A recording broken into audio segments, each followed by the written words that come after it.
Bonjour tout le monde, je m'appelle Émilie. Il y a peu, je croyais que tous mes malheurs étaient terminés jusqu'à ce que ma mère découvre mon plus sombre secret. Et malheureusement, nous ne serons jamais plus les mêmes.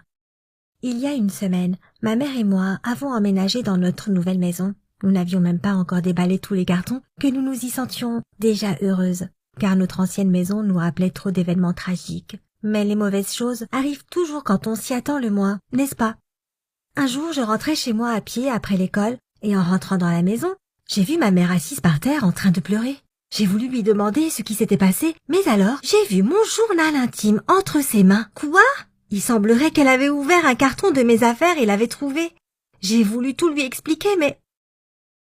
Quand elle m'a vue, elle a couru dans sa chambre en pleurant. Oh mon Dieu! J'ai pris le journal pour voir sur quelle page ma mère s'était arrêtée. À mon grand regret, elle avait tout lu. Quelle horreur! Non! Maman n'était pas censée lire tout ça. Ce journal est un recueil de rage, de haine, de douleur et de souffrance. J'ai commencé à l'écrire il y a 2 ans, quand ma petite sœur est née. Oui, il y a 2 ans, ma mère et mon père étaient les gens les plus heureux du monde, parce qu'ils venaient d'avoir un autre bébé. Mais nos vies avaient alors complètement basculé. J'avais 12 ans et mes parents pensaient que j'étais suffisamment grande pour me débrouiller, alors ils se sont concentrés sur ma petite sœur. Je ne veux pas dire qu'ils m'ont oubliée, non, mais en revanche, ils ont clairement établi leurs priorités. Et c'était d'abord prendre soin du bébé, puis passer du temps avec moi. Mais le problème, c'est que le bébé avait besoin d'attention 24 heures sur 24, 7 jours sur 7. J'étais donc toute seule. J'ai essayé de faire avec, je te jure. Je savais que c'était nécessaire et j'ai essayé d'aider mes parents à la maison. Mais en fait, je n'étais qu'une enfant et je n'avais pas assez de patience. Je voulais juste un peu d'attention et d'amour moi aussi. Je me sentais seule, alors j'ai commencé à écrire mon journal. Si tu commences à le lire, tu verras que mon agacement se transforme rapidement en rage. Honnêtement, j'essayais d'être une bonne sœur. Mais c'est si dur de prendre soin d'un bébé. Ses pleurs me saoulaient tellement. Comment pouvais-je savoir ce qu'elle voulait quand elle criait? Manger ou boire? Un changement de couche? Je ne sais pas. Je me sentais impuissante. Elle pleurait tout le temps, et chaque jour qui passait j'éprouvais de moins en moins d'amour pour elle. Parfois je la regardais et je me disais « Mais pourquoi es-tu née ?» J'étais obligée de la garder de plus en plus souvent, alors je me disputais souvent avec mes parents. Je ne voulais pas faire ça, je ne pouvais pas la supporter. C'est pire que ça, je la détestais carrément. Elle avait pris ma vie et l'avait transformée en une série d'épisodes de cris et de pleurs. Honnêtement, parfois j'aurais aimé qu'elle soit morte. Je sais, c'est affreux, mais c'est vrai, et je m'en veux. Mais j'ai surtout honte de la dernière page du journal. Le jour où tout cela est arrivé, j'avais enfin réussi à convaincre mes parents de me laisser aller au cinéma avec mes amis. On était d'accord pour que ma mère vienne me chercher le soir. Bien sûr, pour cela, j'avais dû accepter de garder ma petite sœur toute la journée. Mais bon, cela en valait la peine. Le film s'est donc terminé, et tous mes amis avaient déjà été récupérés et ramenés chez eux par leurs parents. Mais ma mère, elle, n'était toujours pas là. Je l'ai appelée, mais elle n'a pas répondu. Je suis restée là presque une demi-heure. Puis j'ai appelé mon père pour qu'il vienne me chercher. Mais il a dit qu'il était avec le bébé et que je devais appeler ma mère. Tu plaisantes? J'étais tellement en colère. Alors quoi? J'allais devoir rester à la rue, seule, jusqu'au petit matin.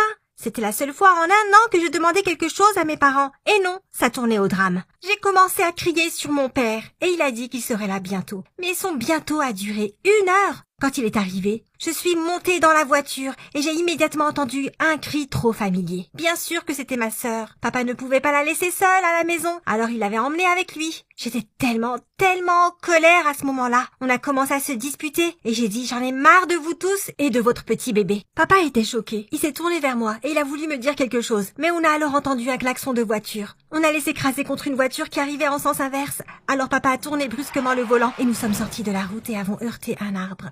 Je me suis réveillée après l'accident à l'hôpital. Ma première pensée a été « Où sont mon père et ma sœur ?» Je voulais me lever et courir pour les trouver, mais je ne pouvais pas. Je sentais qu'il était difficile de bouger mes jambes. Je les ai regardés et j'ai eu peur tout de suite. Mes 2 jambes étaient dans un plâtre. Et aussitôt j'ai ressenti une intense douleur.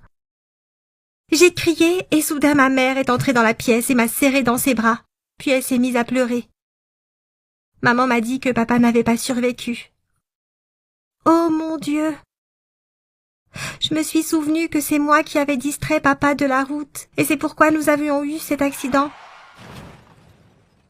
Je Je me suis mise à pleurer et j'ai demandé « Et ma petite sœur ?» Pendant 2 jours, les médecins s'étaient battus pour la maintenir en vie, mais elle était trop faible pour survivre à l'accident. Maman avait littéralement le cœur brisé. Je ne peux même pas imaginer ce qu'elle a alors ressenti. J'ai commencé à regretter d'avoir survécu. Mon père et ma sœur étaient morts, et tout était de ma faute. Je ne savais pas comment en parler à ma mère. J'ai donc décidé de garder le secret, pour ne pas lui briser le cœur une nouvelle fois. J'ai tout écrit dans mon journal pour me souvenir de ce que la colère peut causer comme dégâts. Puis il y a eu les funérailles et j'ai eu une longue convalescence avec mes blessures. C'était une période difficile. Nous avons vraiment souffert pendant 1 an et on commençait tout juste à s'en remettre. Et maintenant ma mère tombe sur ce maudit journal intime. Je devais aller parler à ma mère. Je ne savais même pas quoi lui dire. Je suis allée dans sa chambre et elle pleurait. Mais au lieu de me gronder, elle s'est précipitée vers moi, m'a embrassée et a commencé à s'excuser. Je ne comprenais pas pourquoi. Et puis, elle a dit qu'elle avait une confession à me faire. Il y a 1 an, c'était une période difficile pour tout le monde en fait. Difficile de s'occuper d'un enfant et difficile de le faire en n'ayant pas assez d'argent. Alors maman avait saisi l'occasion. Son patron l'avait invitée à sortir. Et elle avait accepté en pensant que c'était une chance pour elle d'obtenir une promotion. Et la nuit où elle n'était pas venue me chercher, en fait, elle était au restaurant avec lui. Et rien de tout ça ne serait arrivé si elle avait dit non. Elle aurait pu venir me chercher et papa aurait pu rester à la maison avec le bébé. Oh mon Dieu, je ne m'attendais pas du tout à entendre ça. J'aurais préféré ne jamais connaître cette histoire en fait. Il s'avère que nous avions toutes les 2 bousillé notre famille. Et nous avions tenté de le cacher. Je ne sais même pas ce qu'on va faire maintenant. Ces blessures ne guérissent pas si facilement. Il ne reste plus qu'à apprendre la leçon et à ne plus jamais la refaire. As-tu des frères ou sœurs plus jeunes? As-tu déjà été jaloux? Dis-moi dans les commentaires ci-dessous et partage cette histoire avec tes amis.